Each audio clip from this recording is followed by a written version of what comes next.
In 2021, FOSPAC laid its first foundation in Cameroon, in the commune of Esso, in the herd of Mefu et Afamba. A simple idea, to create a seed fair to bring together those who, for generations, have been conserving and passing on the seeds that feed Africa. 6 editions later, far more than just a fair, this gathering has become a space for advocacy and for building alternatives around a vital issue, the seed. The theme of FOSPAC 2026 resonates with obviousness. Community seed banks, the crucible for safeguarding local genetic heritage, what involvement from communes. This theme places at the heart of the debate an essential but too often overlooked object, the seed bank. For many participants, FOSPAC was an opportunity to visit a seed bank for the first time. True heritage guardians, over 500 participants, mostly women, from a multitude of civil society organizations, did not hide their joy at being together. For 3 days and nights, walks, dances, entertainment, fireside chat, and panels set the tone.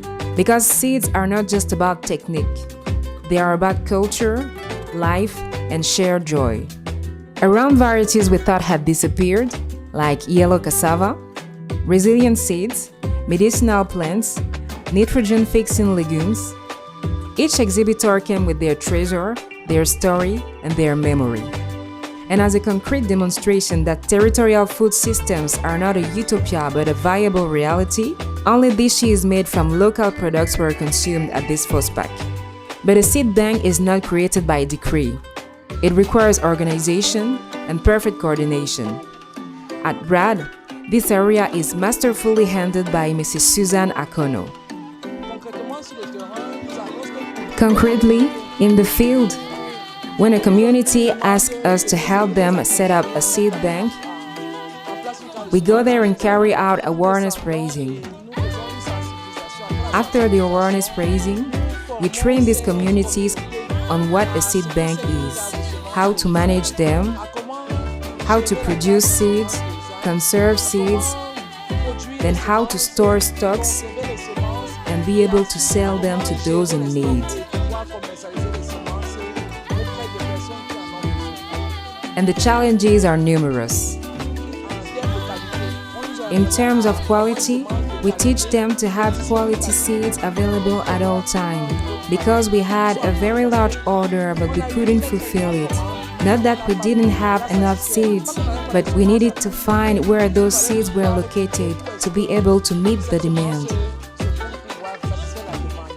To help these seed banks organize themselves, RADD has provided conservation register to all the seed banks represented and will provide them to all those it accompanies in the future.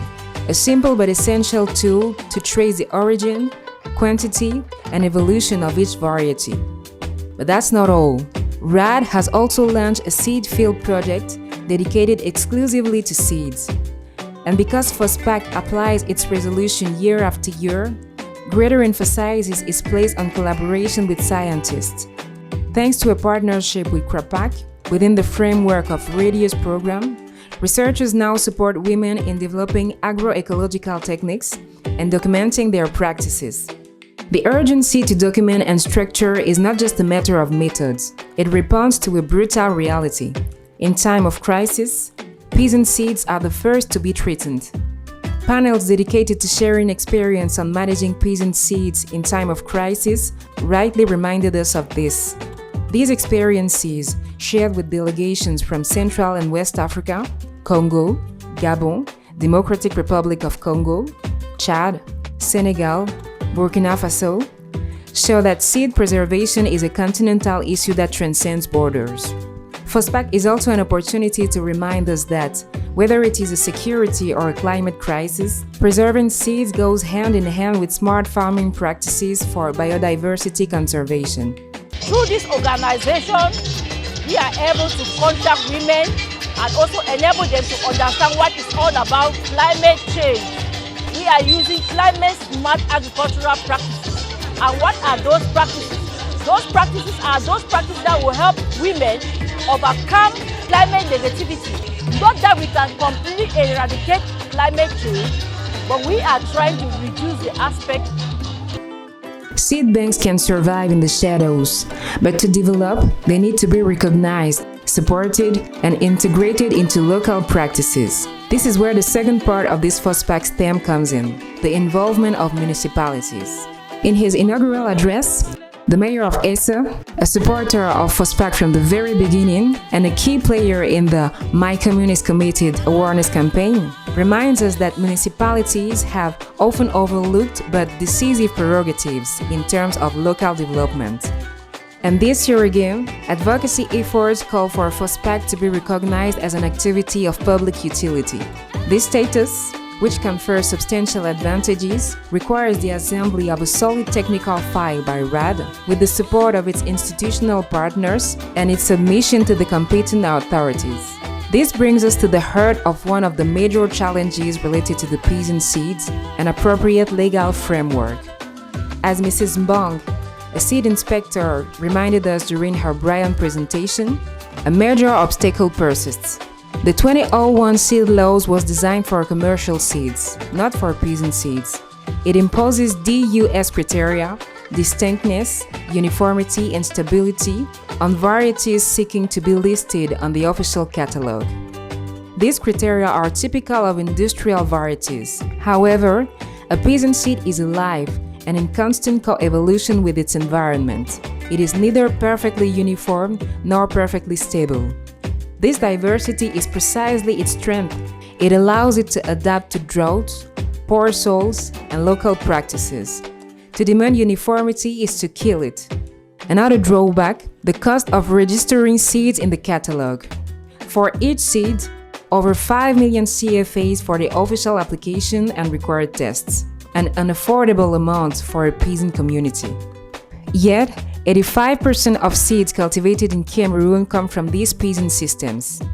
And research itself relies on this genetic heritage preserved by rural women. Cameroon has ratified the International Treaty of Rome, which recognizes, in its Article 9, the right of farmers to conserve, use, exchange, and sell their seeds. But the treaty also states that these rights must be implemented by states according to their national laws. The solution is not to force peasant seeds into the DUS mold. That will denature them. The compromise is to create a distinct framework that recognizes their specificity. This other framework is a reality elsewhere. The European Union recently created a status of heterogeneous material for peasant seeds. The criteria are no longer uniformity, but resilience, local adaptation, and cultural value. Proof that genetic diversity is essential in the face of climate change. Concretely, several actions are necessary. At the local level, strengthen seed banks, provide training, and document their work. At the national level, influence the revision of the seed law currently being drafted in Cameroon. It is crucial that the actors of peasant seed systems are involved in this revision. And to make their voices heard, the support of organizations such as AFSA is a major asset. AFSA, which advocates agroecological transition, is pleased to support the fair through RADD, through SINOP, through all the partners in Central Africa and mainly in Cameroon. In 2022, we launched the campaign Seed is Life, in which we are supporting the recognition of peasant systems by our African legislations. So for us, this fair is a real framework to promote this campaign, to launch it, popularize it, and amplify it as much as possible. So there we go.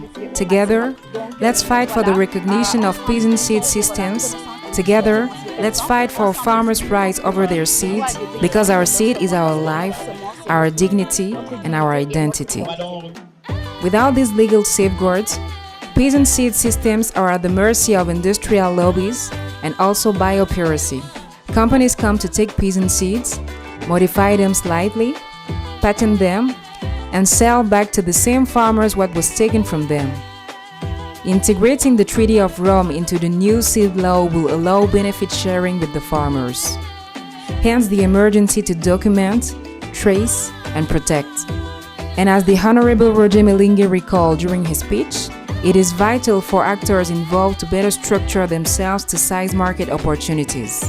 Every year, Food rose though it is sought after in the markets. Post-harvest losses reached 40% due to lack of infrastructure. The road for peasant seeds is still long, but it is mapped out, and each year is another step forward. Because to save seeds is to save memory. Because to protect them is to protect the future. Because to pass them on is to offer future generations the opportunity to cultivate, to resist, to hope.